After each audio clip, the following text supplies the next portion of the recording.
नमस्कार दोस्तों, आप सभी का जीएस कैंपस पर बहुत बहुत स्वागत है। दोस्तों, आज की इस वीडियो में हम लोग समझेंगे कि साइक्लोन क्या होते हैं, कब आते हैं, क्यों आते हैं, कहां आते हैं और इनसे क्या क्या नुकसान है।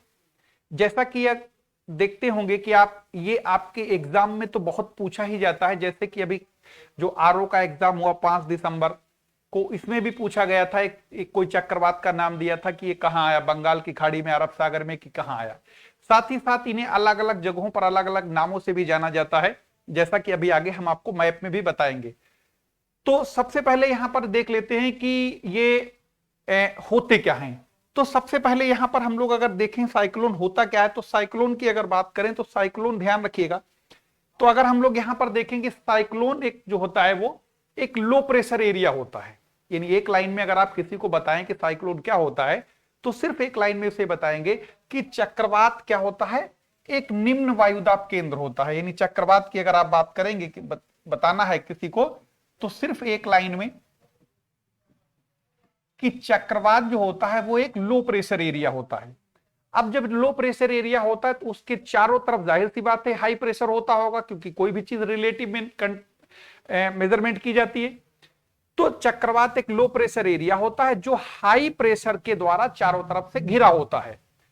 अब ये जो उत्तरी गोलार्ध है उसमें ये चलता है एंटी क्लॉकवाइज और दक्षिणी गोलार्ध में चलता है क्लॉकवाइज। ये आगे हम आपको और भी बताएंगे इसके बारे में। तो सबसे पहले तो यहां पर देख लेते हैं, अगर आप इनको साइक्लोन को कहीं पर देखोगे किसी मैप में, तो आपको वहां पर कुछ ऐसे दिखाई देगा जैसे ये हम आपको बना रहे हैं। यहां पर एक गोल नहीं है और गोल बनाने की जरूरत भी नहीं है, ठीक है। तो ये ऐसे आपको दिखा मिलेगा कहीं फोटो, ठीक। तो ऐसे ये बना इसलिए होता है क्योंकि ये जो लाइनें जितनी भी ड्रॉ की गई हैं ये कहलाती हैं आइसोबार कहलाती हैं। क्या कहलाती हैं? आइसोबार कहलाती हैं। इन्हें हम लोग समदाब रेखाएं कहते हैं, ठीक, समदाब रेखाएं कहते हैं। तो समदाब रेखाएं क्या होती हैं? आइसोबार। समदाब रेखा का मतलब होता है समान वायुदाब वाले स्थानों को मिलाकर खींची जाने वाली रेखा। जैसे अगर मान लो किसी लाइन के ऊपर अगर 120 एमबी लिखा हुआ, एमबी का मतलब मिली बार, जो कि प्रेशर की यूनिट होती है, तो इसका मतलब ये लाइन जहां जहां से पूरी दुनिया में गुजर रही वहां सब पर 120 मिली बार वहां का वायुदाब है। अब अगर हम लोग उत्तरी गोलार्ध में होंगे तो उत्तरी गोलार्ध में ये ऐसे चलते हैं क्योंकि एंटी क्लॉकवाइज होते हैं, और दक्षिणी गोलार्ध में जो है ये क्लॉकवाइज चला करते हैं। अब सबसे पहले यहां पर जैसे कि देख रहे होंगे, इस वाले मैप को ध्यान से देखिएगा। ध्यान से इसलिए देखिएगा, एक तरफ आपको ग्लोब का मैप दिया गया और एक तरफ ये साइक्लोन की जो है आपको ये दिया गया है कि यानी ये चल कैसे रहा है। यानी साइक्लोन का फोटो दिया गया और भी आगे मिलेंगे। तो यहां पर देखिएगा, जब हम लोग बात चक्रवातों की करते हैं तो चक्रवात दो तरीके के होते हैं। एक कहलाते हैं ट्रॉपिकल साइक्लोन, दूसरे होते हैं जिन्हें हम लोग कहते हैं टेम्परेट साइक्लोन। जो ट्रॉपिकल साइक्लोन होते हैं वो आपके कर्क और मकर रेखा के बीच वाले एरिया में आते हैं, क्योंकि कर्क और मकर रेखा का जो बीच वाला एरिया होता है, अगर हम यहां पर देखें ये आपकी है मकर कर्क रेखा, और यहां पर देख रहे होंगे ये है आपकी मकर रेखा, और ये वाली जो लाइन है ये कहलाती है आपकी इक्वेटर। यानी कि जो भी साइक्लोन इस वाले यहां पर आएंगे, इस वाले एरिया में, उन्हें हम लोग ट्रॉपिकल साइक्लोन कहेंगे, जो कि साइज में जरूर छोटे होते हैं लेकिन होते बहुत ज्यादा विनाशकारी, जैसा कि अभी आगे नाम भी सुनने में आएंगे। लेकिन इसके बाहर जो आते हैं उन्हें टेम्परेट साइक्लोन कहते हैं। साइज में जरूर बड़े होते हैं लेकिन नुकसान नहीं करते हैं, ठीक है। जैसे हाथी साइज में बहुत होता है, नुकसान कम करता है, और चीता और शेर वगैरह साइज में बहुत छोटे होते हैं लेकिन बहुत अग्रेसिव होते हैं, बहुत जल्दी जो है नुकसान पहुंचा देते हैं। तो इसी तरीके से जो ट्रॉपिकल साइक्लोन होते हैं उन्हें आप गांठ बांध लीजिए, कर्क और मकर रेखा के बीच वाले एरिया में जन्मते हैं, गर्म सागरों के ऊपर पैदा होते हैं, और फिर ये क्या करते हैं, किसी भी जमीन की तनी किसी भी कॉन्टिनेंट, कंट्री या आइलैंड की तरफ बढ़ते हैं और वहां पर तबाही मचाते हुए शांत हो जाते हैं, ठीक। तो यहां पर तो एक बात समझ में आ गई होगी कि बात यहां पर हम लोग आज ट्रॉपिकल साइक्लोन की करेंगे। ये हमेशा कर्क और मकर रेखा के बीच वाले क्षेत्र में पनपते हैं और हमेशा गर्म सागरों के ऊपर जन्म लेते हैं, और गर्म सागरों पर जन्म लेने के बाद जमीन यानी स्थल भाग की ओर चलते हैं और किसी न किसी देश को लंबे से चपेटे में ले लेते हैं। तो यहां पर देखो, अब जैसे कि अगर हम लोग यहां पर देखें, आगे देखो इस वाले स्लाइड में हम आपको फोटो ही दिखाएंगे। जैसे कि यहां पर देखो, अगर इनके आप साइज की बात करोगे तो जैसे कि हमने कहा ना, ये आकार में आपको बहुत छोटे से दिखाई देते हैं, और और आकार में छोटे होंगे और इनकी जो स्पीड होती है वो बहुत ज्यादा होती है। अलग अलग इनको मतलब अलग अलग देशों में अलग अलग नाम से तो जानते ही जानते हैं, साथ ही साथ इनको जो मेजरमेंट करने का तरीका है उसके भी बारे में आगे हम लोग बात करेंगे। तो यहां पर हमने सबसे पहले क्या बताया आपको कि साइक्लोन क्या होते हैं। साइक्लोन एक लो प्रेशर एरिया होता है जो हाई प्रेशर उच्च वायु दाब से घिरा होता है। उत्तरी गोलार्ध में ये एंटी क्लॉकवाइज, दक्षिणी गोलार्ध में क्लॉकवाइज चला करते हैं। इनका जन्म हमेशा गर्म सागरों के ऊपर होता है, कर्क और मकर रेखा के बीच में होता है। अब यहां पर देखो, जैसे कि अगर आप इस वाले फोटो को देख रहे होंगे, इसमें ये भारत का मैप बना हुआ है जो आउटलाइन आपको दिख रही होगी, और ये वाला एरिया है बंगाल की खाड़ी।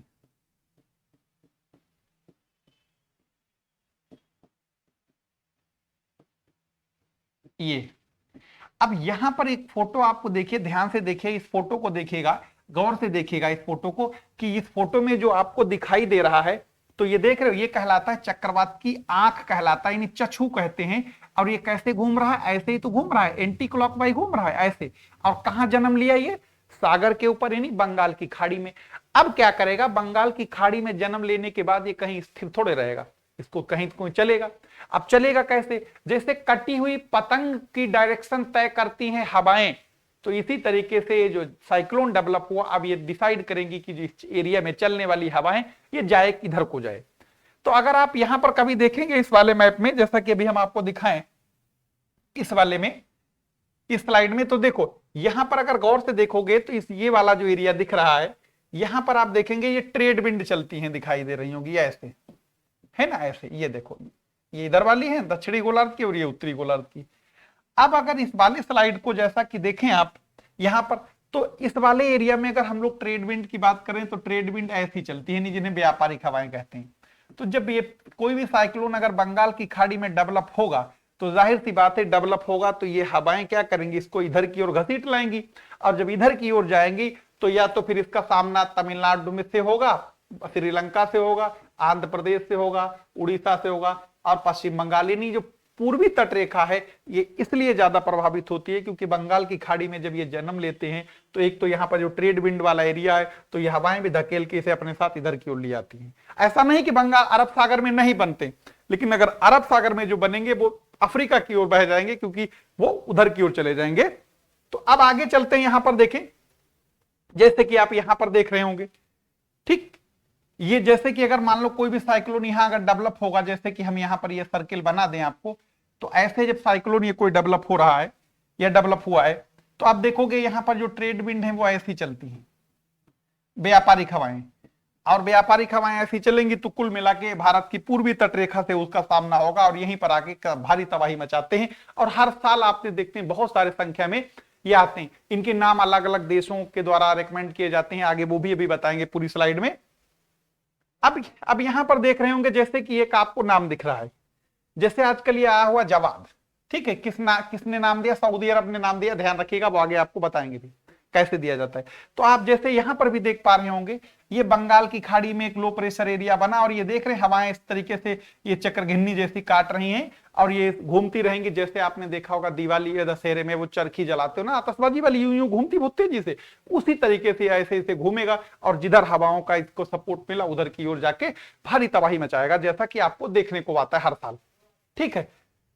अब यहां पर आगे देखेंगे, यहां पर इसमें जैसे कि अभी हमने आपको शुरू में ही बताया था कि ऐसा नहीं कि बंगाल की खाड़ी में ही आते हैं। जैसे अगर आप इस बात को यहां से समझ सकते हैं, कोई भी साइक्लोन अगर यहां आता है ऐसे, तो अगर ऐसे आता है तो फिर ये क्या होगा कि ऐसे आने के बाद ये क्या करेगा, ये हवाएं से ऐसे बहा ले आएंगे अपने साथ, तो ये आपका इन पूर्वी तटीय जो राज्य हैं इनको भारी नुकसान पहुंचाता है ऐसे। अब ऐसा तो है नहीं कि ये यहीं पर जन्म लेते हैं, चक्रवातों को इससे क्या मतलब, कौन अरब सागर है कौन बंगाल की खाड़ी, उनके कौन रिश्तेदार बैठेंगे। अब यहां पर देखो अगर कोई जन्मेगा तो अब ये देखिएगा, जैसा कि अभी हमने आपको पहले बताया, तो यहां पर देखेंगे ये ट्रेड विंड ऐसी आ रही, तो ये ऐसा था ही नहीं कि बंगाल की खाड़ी के ऊपर चलती, तो ये सब ऐसी चलती हैं। अब ऐसे चलेंगी तो ये जब यहां साइक्लोन डेवलप हुआ है तो ये साइक्लोन इसे घसीट के ले जाएंगे और मरे को मारेंगे जाके। मरे को मारे से इसलिए बता रहे हैं क्योंकि अफ्रीका का जो पूर्वी तट, जो पूर्वी कोस्ट लाइन है वो ऑलरेडी बहुत सारे, जैसे सोमालिया हुआ, वहां पर आपका मोजाम्बिक हुआ, आपका केन्या हुआ, तंजानिया हुआ, ये वो एरिया हैं जो अफ्रीका के पूर्वी तट प्रदेश हैं। ऑलरेडी पहले से अफ्रीका वाले बहुत गरीब हैं। दूसरी बात ये जाके उनको थोड़ा सा और उनकी गरीबी में अपना हाथ बटाते हैं। ठीक है, तो चलिए यहां तो ये हो गई साइक्लोन की बात। अब रही बात यहां पर नामकरण की। जैसे कि आपने देखा होगा ये जो जवाद जो है ये इसका नाम कैसे पड़ा और कैसे, इसका ही नहीं एक पूरी प्रोसेस बताएंगे जाके आगे आपको गलत ना हो। देखो जवाद एक अरबी शब्द है जो कि सऊदी अरब के द्वारा सजेस्ट किया गया था, और जैसा कि आप देख पा रहे होंगे ये इसका मतलब होता है एक तरीके से दयालु यानी रहम दिल या उदार। ठीक, इसीलिए देखा होगा कि और चक्रवातों के मुकाबले इसने ज्यादा कुछ तबाही नहीं मचाई, वरना कुछ ऐसे होते हैं जो पूरा का पूरा जिन्हें 20 साल याद रखा जाता है। जैसे 2004 में कैटरीना आया था अमेरिका में, जो सुपर साइक्लोन की श्रेणी में थे, आज भी उन लोगों को तो याद है, हमें लोगों को भी याद है। ठीक है, तो कहने का मतलब नाम रखने की परंपरा ये कैसे शुरू हुई और कैसे आगे बढ़ी, इसी को आगे हम लोग यहां पर देखेंगे। तो जैसे भी हमने आपको बताया, जैसे देखो ये साइक्लोन है वो तो आपको बराबर बता कि कैसे चलते हैं। अब यहां पर एक चीज देखो, जब साइक्लोन आएगा तो उसका आपको मंजर इस तरीके से दिखेगा, जैसे आप देख पा रहे हैं जो सामने पड़ा सब साफ होते चले जाएंगे क्योंकि हवाओं की स्पीड बहुत ज्यादा होती है। अब जैसे कि अभी हम आपको बता रहे जवाद, तो ये साइक्लोन आ चुका है यानी अब इसके बाद जो आएगा वो आसानी आएगा।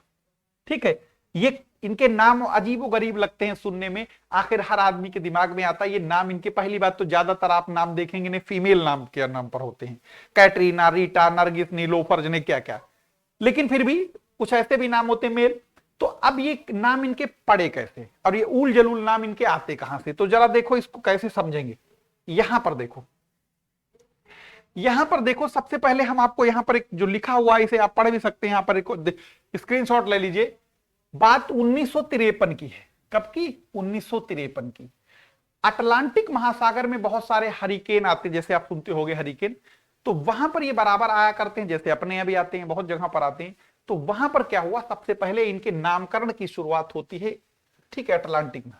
लेकिन हमें अटलांटिक की बात नहीं, सबसे पहले समझना है हम लोगों को भारत के आसपास जो इंडियन ओशन है, यानी वहां पर उन लोगों ने कब शुरुआत करी? 1953 में। याद रखना, जब भाषाई आधार पर आंध्र प्रदेश पहला राज्य बना था 1953 में, इसे भी याद रखेंगे। अब यहां पर क्या हुआ, अपने यहां ये हिंद महासागर में ये व्यवस्था 2004 में शुरू की गई, और उसमें हिंद महासागर के जो परिधि देश हैं, यानी पेरिफेरी वाले जो हमारे कोस्टल कंट्री कह सकते हैं हिंद महासागर के, वो 8 देशों ने ये कार्यक्रम को शुरू किया। क्या कार्यक्रम था? इन 8 देशों में नाम कौन कौन थे? श्रीलंका, बांग्लादेश, मालदीव, म्यांमार, ओमान, पाकिस्तान, भारत, ठीक है, थाईलैंड, फिर बाद में 2018 में शामिल हुआ यूएई, उसके बाद ईरान, कतर, यमन, और अब सऊदी अरब भी इसमें शामिल हो गया है। तो अब ये नाम इनके पढ़ते कैसे? देखो, नाम पढ़ने का तरीका क्या है कि इनमें क्या किया जाता है, जैसा कि अभी आप देख पा रहे होंगे ये नाम सऊदी अरब ने दिया था, ये भी ध्यान रखना, पूछा जाता है ये नाम किसने दिया। अब इन जितने भी आपके 13 कंट्री हुए, ये 13 कंट्री क्या करेंगे, 13 नाम देंगे, और 13 का स्क्वायर कितना होता है? 169 होता है ना। ये 13 जो देश हैं, ये हर एक देश 13-13 नाम देगा, तो इसका मतलब देशों टोटल नाम कितने हो जाएंगे? 169 हो जाएंगे। ठीक है, अब 169 का करेंगे क्या, वो देखो, जितने भी देश हैं, ठीक है, इन देशों के द्वारा दिए गए जो नाम हैं, अब उनको ऐसे आप इसमें समझिए, जैसे ये लिस्ट दी गई है। अब हम यहां पर कुछ 8 देशों की ही लिस्ट है, ठीक है, आपको हमने बताया इस टाइम 13 है। अब इनमें देखोगे, अगर जितने भी 8 दे, अगर हम इनके बाद वाले जोड़े गए नामों को हटा दें, यानी शुरुआत के जो 8 देश हैं उनमें अगर देखोगे तो इनको अल्फाबेटिकली इनको क्या कर लिया जाता है? अरेंज कर लिया जाता है। अगर 8 देशों में सबसे पहले देश देखो बी, क्योंकि ए वाला कोई है नहीं, फिर बी के बाद कौन आता है अल्फाबेट में, जैसे ना जो 26 अक्षर है, इनमें अगर हम लोग क्रम लगाएं तो उसके बाद आई आएगा, यानी इंडिया, फिर उसके बाद मालदीव आएगा, फिर म्यांमार आएगा, फिर ओमान आएगा, फिर पाकिस्तान आएगा, फिर श्रीलंका आएगा, फिर थाईलैंड आएगा। ये सारे देश हो गए। अब इन्होंने क्या किए, इसी तरीके से 13 देशों की वो जो लिस्ट है उनको अल्फाबेटिकली सबको अरेंज कर लिया जाएगा। अब अल्फाबेटिकली अरेंज कर लिया जाएगा, नाम 1, नाम 2, नाम 3, नाम 4, नाम 5, इस तरीके से आपको इन 13 कॉलम बना दिए जाएंगे।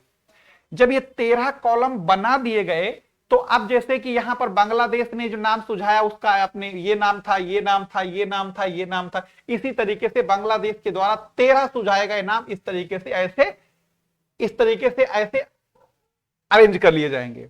अब क्या होगा, जैसे कि मान लो साल का जो पहला आया, तो पहले नाम इसको दे दिया जाएगा, उसके बाद जो अगला आएगा वो भारत के द्वारा सुझाया गया नाम होगा, फिर उसके बाद अगला मालदीव के द्वारा, फिर इस तरीके से ऐसे चलता रहेगा क्रम में। और जब ये कॉलम खत्म हो जाएगा तो अगला कॉलम फिर ये शुरू हो जाएगा।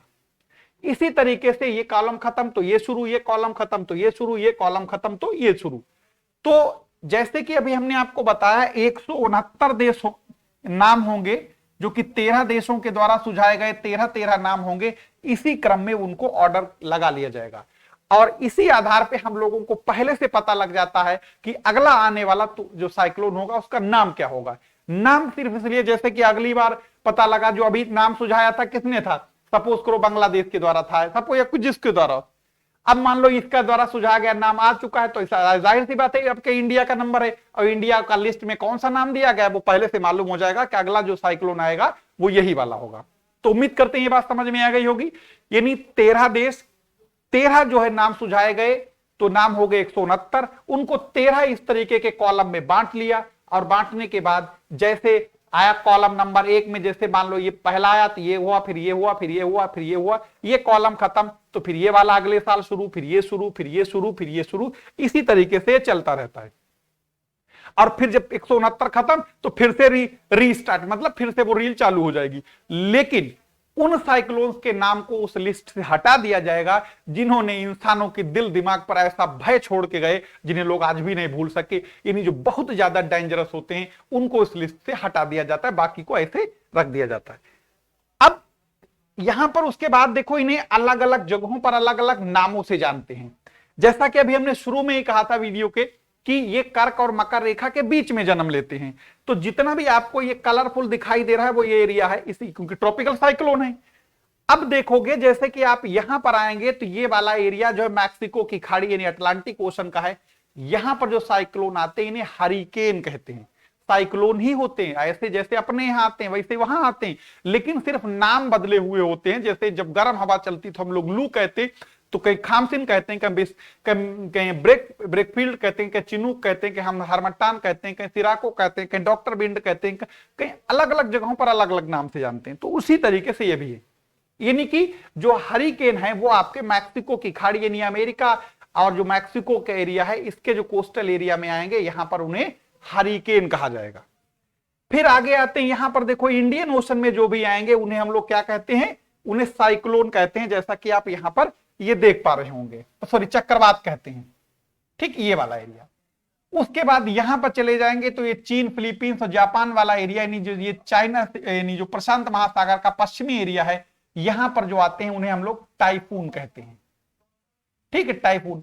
इसी तरीके से ऑस्ट्रेलिया के जो ऊपरी भाग और मेडागास्कर में जो यहां पर आते हैं इन्हें बिली बिली के नाम से जाना जाता है। तो एक बार फिर से बता दें, ऑस्ट्रेलिया और मेडागास्कर में जो आएंगे उन्हें बिली बिली कहेंगे, चीन सागर में आएंगे उन्हें टाइफून कहेंगे, चाहे फिर जापान में भी टाइफून, फिलीपींस में भी टाइफून, चीन में भी टाइफून।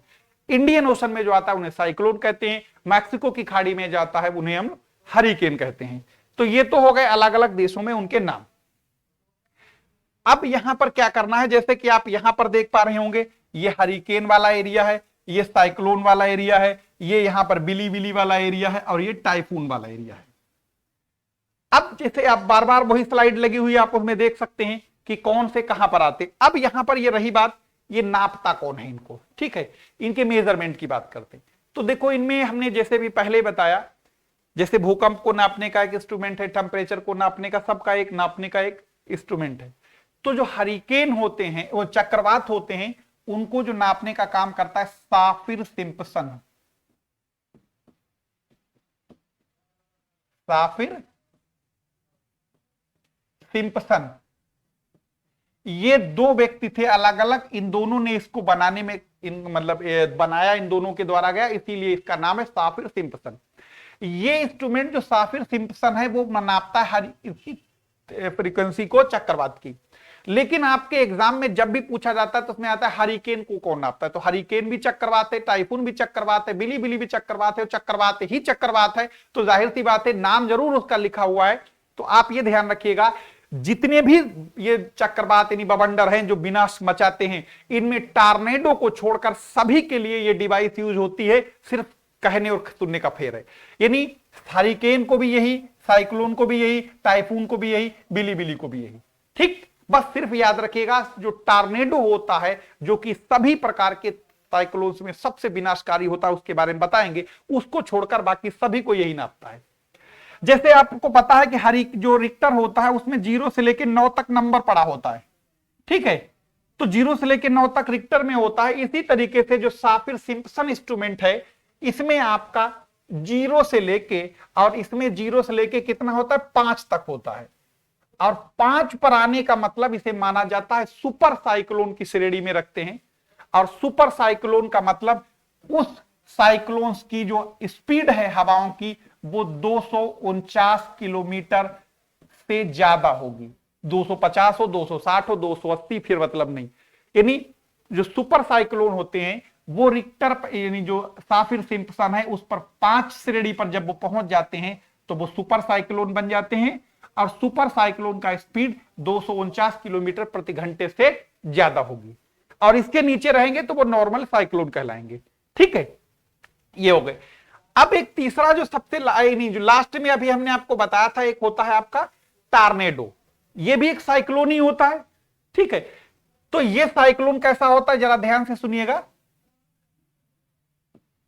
जो टॉर्नेडो होता है ये भी एक साइक्लोन ही होता है, लेकिन फर्क इसमें इतना है कि जो टॉर्नेडो होता है ये सब तूफानों से इसलिए अलग है क्योंकि उनकी स्पीड अगर सुपर साइक्लोन की अगर बात कर ले तो 249 किलोमीटर प्रति घंटे की जो बताई थी, तो इसकी जो स्पीड होती है, इसकी स्पीड करीब करीब 800 किलोमीटर प्रति घंटे से ज्यादा होती है। यानी कि इसका मतलब एक जो आपके कमर्शियल प्लेन चलते हैं, जो फ्लाइट होती हैं, इनसे भी उसकी स्पीड ज्यादा होती है। तो ये नहीं समझ, टॉर्नेडो जो है वो आकार में सबसे छोटा होगा लेकिन काम सबसे ज्यादा खतरनाक करेगा। अब ये पूछता है आते कहां है, तो याद रखिएगा वो तो हमने आपको सारे साइड बता दिए, कौन हरिकेन कहां पर ये। तो जो टॉर्नेडो हैं वो याद रखिएगा अमेरिका में यहां पर पड़ता है मिसिसिपी वैली, ठीक है, तो यहां पर आया करते हैं मिसिसिपी घाटी में। और याद रखिएगा जब ये टॉर्नेडो तभी जन्म लेता है जबकि प्रेशर डिफरेंस इतना ज्यादा भयानक बन जाए कि, और जितना ज्यादा प्रेशर डिफरेंस होगा हवा की स्पीड उतनी ज्यादा होगी, जैसे कि नदी की धारा में ढलान जितना ज्यादा होगा बर्बादी भी उतनी ज्यादा होगी, यानी पानी की स्पीड भी ज्यादा होगी। तो ठीक उसी तरीके से अगर प्रेशर डिफरेंस ज्यादा होगा तो तीव्रता हवाओं की उतनी ज्यादा होगी। तो जो टॉर्नेडो हैं इनकी स्पीड 800 किलोमीटर प्रति घंटा की होती है, और इनके साथ जब ये आते हैं तो ये जो कहो ये बहुत ज्यादा मजबूत देश में आते हैं, अमेरिका जैसे किसी और पता लगा देशों में आ जाए तो सब सफाई करके चले जाएं। तो अब समझिए होगा क्या, जब ये आते हैं तो इनके साथ क्या होता है, जो भी रास्ते में गाड़ी घोड़ा जो भी रोड पर चल रहे हैं, लोड के लदे हुए ट्रक टैंकर जो भी रोड पर हैं, आड़ी गाड़ी जो साबुनदानी जैसी जो कारें होती हैं, इनकी तो बातें छोड़ दो, तो ये लोड के लदे हुए सब अपने साथ उड़ा ले जाता है। कभी आप वीडियो देखना इसका। दूसरी बात, मोबाइल टावर, टेलीफोन टावर, जितने भी टावर, टीवी टावर, इन ऊंचे ऊंचे खंबे हैं, बिजली के खंबे, ये जो ऐसे आपको खड़े दिखाई दे रहे हैं टावर, ये सब ठीक वैसे चलते हैं, उखड़ जाते हैं इसके साथ, और वैसे आपको ये तीर ऐसे दिखाई देंगे जैसे आपको, ठीक है, महाभारत में आपको तीर चलते हुए दिखाई देते हैं ना, वो इधर से छोड़ा उधर से छोड़ा, वो यूं ऐसे जा रहा वापस यूं लगाते जैसे, तो इसी तरीके के आपको ये दिखाई मिलेंगे। इनको कहा जाता है टॉर्नेडो टूल्स, ठीक है, इनको टॉर्नेडो टूल्स कहते हैं। तो ये आकार में सबसे जरूर छोटा होता है लेकिन सबसे ज्यादा खतरनाक, सबसे ज्यादा विनाशकारी होता है। अमेरिका के मैक्सिको यानी मिसिसिपी घाटी में आया करता है। तो ये टॉर्नेडो कहां आते हैं, टाइफून कहां आते हैं, बिली कहां आते हैं, चक्रवात कहां आते हैं, ये तो रही उसकी जानकारी, ठीक है। और इनको नापता कौन है ये भी बता दिया। अब जैसे कि यहां पर अगर हम लोग यहां पर देख लें, जैसे एक बार फिर आपको बता दें, तो जैसे हरिकेन वाला एरिया ये है, चक्रवात वाला एरिया, टाइफून वाला ये है, और ये बिली वाला एरिया ये है। तो ये पूरा का पूरा एक टॉपिक है। जैसा कि अभी आपने देखा होगा कि आए दिन ये पूछा जाता है कि यहां पर कब आया, ये नाम किसने दिया, तो नाम की प्रोसेस उम्मीद करते हैं आपको समझ में आ गई होगी। बाकी चक्रवात क्या होते हैं, इनकी बहुत ज्यादा टेम्परेट साइक्लोन, ट्रॉपिकल साइक्लोन कैसे बनते हैं, वायु राशियां क्या होती, ये सब डिटेल में हम लोग ज्योग्राफी में करेंगे। लेकिन यहां पर आपको सिर्फ जैसे कि अभी एक आया हुआ था जो काफी चर्चा में था, इसकी बात यहां पर हम लोग एक तरीके से कम टाइम में इसको समझ लिया। और दूसरी बात बता दें आपको, इसी अब तो इसका ऐप भी आ गया है जीएस कैंपस का। इसके ऐप पर 15 दिसंबर से विश्व की मैपिंग की क्लास शुरू हो रही, जो कि आपको इसी ऐप पर मिलेगी। तो जो लोग डाउनलोड नहीं किए तो उसे डाउनलोड कर लें, ऐप को प्ले स्टोर पे मौजूद है। वहां डाउनलोड करने के बाद इस पर आपको पीडीएफ मिलेंगी, आपको इस पर सभी तरीके का कंटेंट मिलेगा। फिर मिलेंगे हम लोग किसी नए वीडियो में। धन्यवाद।